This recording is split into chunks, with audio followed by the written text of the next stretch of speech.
Greetings, welcome to the Motion Networks Incorporated review, or my review for short. I'm David. This is my wife Shannon. I'm doing something a little different today because of Valentine's Day. I figured a top 10 list might be kind of fun. Top 10 favorite romantic movies. I've done 5 and Shannon's done 5. So we're just going to kind of switch off and strictly our opinions, you know. Some you may agree with, some you may not, but should be fun. What do you think, honey? You want to go first? Sure. All right. My favorite of these, or just one of them? No particular order. Okay. Just, yeah. You chose 5, I chose 5, so. Okay, so I like the one from the 90s called A Walk in the Clouds with Keanu Reeves. Okay. Why? Because it's kind of cliche, but it's not. It's the, Right.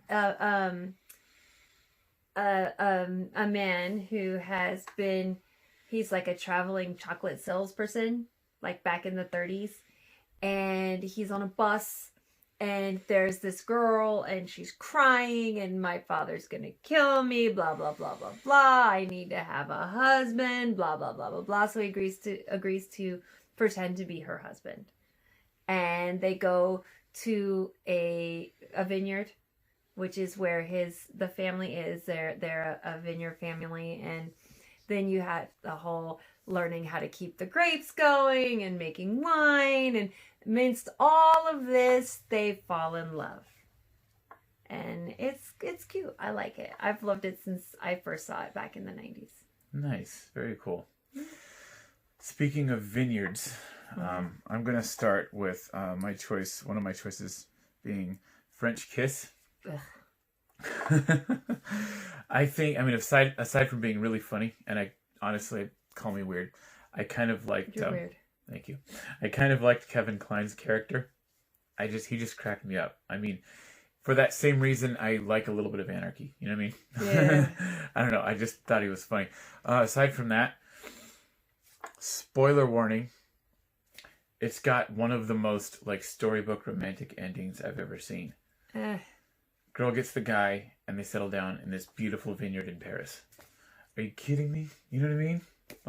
I don't know. I'm just kind of a hopeless romantic, but you know that. Yeah, and I'm hopelessly biased after I had I had a horrible experience in France in 1995. It completely jaded me. I'd been there 2 other times, and yeah. Anything. I mean, I don't even like French fries, dude. So. All right, so my next one, kind of funky. I like the early 2000s, or maybe late 90s. I'm not exactly sure when it was, but it is a video or a movie form of the longest running musical in history. Okay, go ahead. The Fantastics. Fantastic. I swear that was the first one I was going to guess. Yes. It was right there. Oh my gosh. No, okay, so first of all, disclaimer, big blockhead right here. Dude, I love the New Kids on the Block.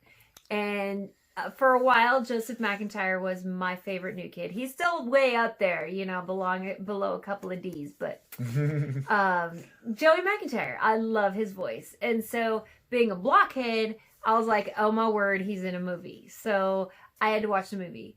And it just, I'm a musical sap anyway. Of course. So I just love the music and the storyline. It's based off of Romeo and Juliet, believe it or not. Interesting, okay. 2 neighboring families. Yeah. The kids can't be together because the families hate each other. Blah, blah, blah. They meet, they fall in love. Right. Yeah. Right. Only, yeah. I don't know. I like Shakespeare, and I love anything that's loosely based after it. So it's kind of fun. You know what? I love how you give me perfect segues. My second one is Romeo and Juliet. Or the little Romeo plus Juliet. Basically the one from 1996 with Leonardo DiCaprio and Claire Danes. Claire Danes. Anyway. No, but I like it because, aside from the fact that it was just an extraordinary work of art and an extremely unique take on Shakespeare, and it helped me understand Romeo and Juliet in high school because it came out right when I was in high school learning Romeo and Juliet. I thought it was we're 5 years apart. Anyway, I thought it was really amazing. Just the scenes of them like falling in love. The fish tank scene was just, it was just so beautiful. The way they acted it, the way they delivered the lines, the balcony scene, of course. To me, it just seemed so natural. You know what I mean? And these days, it is extremely hard to make Shakespeare natural. But they just looked like a couple of people falling in love. It was just so natural. I believed it. I bought it. You know what I mean? I thought it was great. Anyway. Okay, so on that line, Shakespeare, natural, just whatever. Another one of my favorites is based on another Shakespearean play. Okay. The play is the Taming of the Shrew, but the show that I love, Heath Ledger. Hello, 10 Things I Hate About You.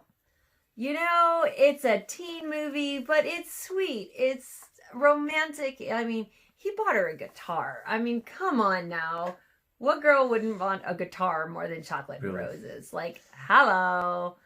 You know, and then her scene of, you know, I don't even hate you, not even a little bit, whatever. Just tears, super sweet. Of course, there's always Heath Ledger, who's, oh, God bless him, you know. But there's that. So that's another one of my favorites. I went out of order, but you gave me a segue. Hey. Very cool. I was going to say something about that. I forgot what, though. Heath Ledger. Oh, yeah. Can you tell we're 90s kids? Anyway, so my next one is going to be... I'm just going to get this one out of the way because it's kind of my least of the list. Like I said, they're not in any particular order, but this one, I just kind of barely put it on here because it's really not a romantic movie. Last of the Mohicans. I can see it. The book's more romantic than the movie, probably, yeah. I'm not ashamed to admit I haven't read the book. But I did watch the movie. You uncultured swine. I know. But, yeah, no, I mean, I liked it because it was that very primitive, standard, like just kind of manly, tough man, you know, damsel in distress kind of thing. And I mean, time can go by, you know, like feminism can be a thing, all the stuff, but there's just something really special about just kind of that cliche standard I don't know. I mean, I'm a hopeless romantic, like I said, so maybe it's just me, but I just thought it was really just kind of sweet. And there was even a little love triangle in there, you know, between like Hawkeye and Cora and Duncan, you know, and I just thought it was really cool. Not to mention, Duncan was one of the coolest characters in cinema history. I just thought it was, man, that was intense. That's a different story. With the whole all that end sequence and the violence and stuff. But yeah, no, just for the standard cliche kind of romance, you know, manly man, damsel in distress type thing. I don't know. I'm a sucker for that. So that was my next one. Okay. Going on cliches. Another one that I love, Patrick Swayze and Jennifer Grey. Okay. Dirty Dancing. Yeah. Mm-hmm. So, yeah, I mean, cliche teenage romance. You go to the summer camp and you meet the bad boy and you fall in love and you dance. And there's Patrick Swayze. Patrick Swayze, of course, yeah. So there's that. That one. Awesome. Okay, my turn, I guess. So, next one I've got is The 40-Year-Old Virgin. Oh, God. I don't do stupid. That movie was just stupid. It was utterly hilarious. It was stupid. It was so funny. I mean, stupid humor, of course. Bathroom humor a little bit, you know. Uh-huh. But, I mean, I like that for a very specific reason. Because she accepted him for who he was. That poor guy was so nervous about letting her know that he's 40 and he's a virgin.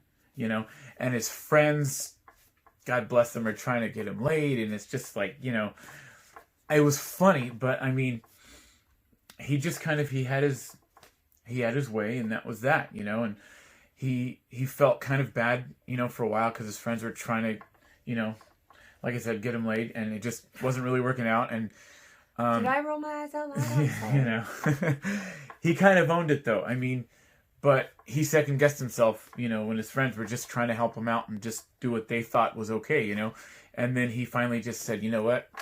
This is who I am. And he was honestly a little bit scared that she wouldn't accept him. And she did. And I just thought it was just kind of melted my heart. I thought that was really cool. Anyway. We are really good at segueing for each other. We did not rehearse this. This is like one and done take. So very little editing too. My final one.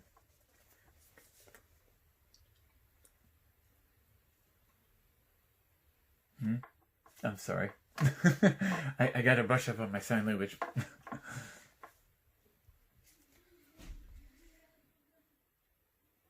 Well, it has something to do with food. I'm an interpreter for the deaf, and you'd think after like 13 years he'd understand a little bit. No. The Shape of Water. Of course. She's a deaf woman. She's deaf. Who is a cleaning lady, and she meets the waterman, and she shares her egg with him. The waterman. I love that. Those of you who haven't seen The Shape of Water have no idea what you're in for. The waterman. It's a great No, he doesn't come by and shut off your water if you don't pay the bills. Anyhow, it's a great movie. She accepts him for who he is.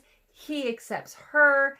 They come together, they fall in love, they flood the apartment building, and they die together at the end. Spoiler.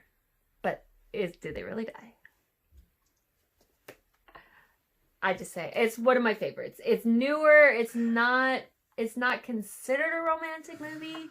It's kind of a weird movie. I didn't get that either, that they died at the end. I don't know. I suppose it's open to interpretation.